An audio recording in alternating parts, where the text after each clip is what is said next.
পর মেয়েরা যখন বাপের বাড়ি আসে।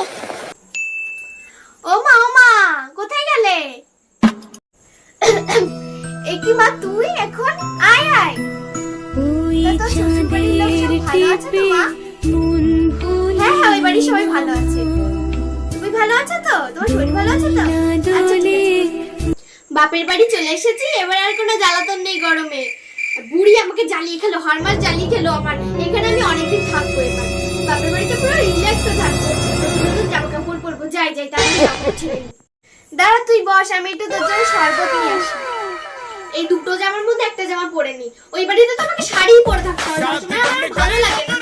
যদি বলে নাইটি পরো তাহলে বুড়ি আবার বলে নাইটি পরা যাবে না, পরা যাবে না। আমি এখানে যত খুশি এনে মা, গরম থেকে এসেছিস, একটু শরবত খেয়ে নে আগে।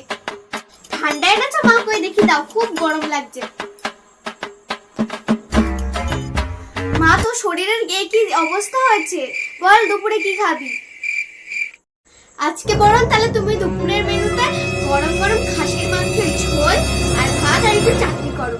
আমি খেয়ে একটা তাজা ঘুম দেবো। বুড়ি জানা তো গরমে ঘুমাতেই পারি না আমি। আবার এই বুড়িটা ফোন করছে কেন? দূর। হ্যাঁ বলুন মা।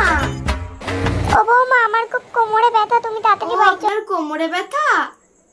আচ্ছা ঠিক আছে মা, আমি যাচ্ছি। তাড়াতাড়ি এসো। ধুত, আমি যখনই বাপের বাড়ি আসি তখন এই বুড়ি কিছু একটা শুরু হয়ে যায়। কিচ্ছু হয়নি, বাড়িতে দেবো কিচ্ছু হয়নি। আমার না ভালো লাগে না, ব্যাগের সাথে থাকবোই না। ও মা আমি আসছি, আমার শাশুড়ি না খুব শরীর খারাপ করছে। ওই নাটক, শরীর খারাপ না নাটক ওটা, পরে একদিন আসবো।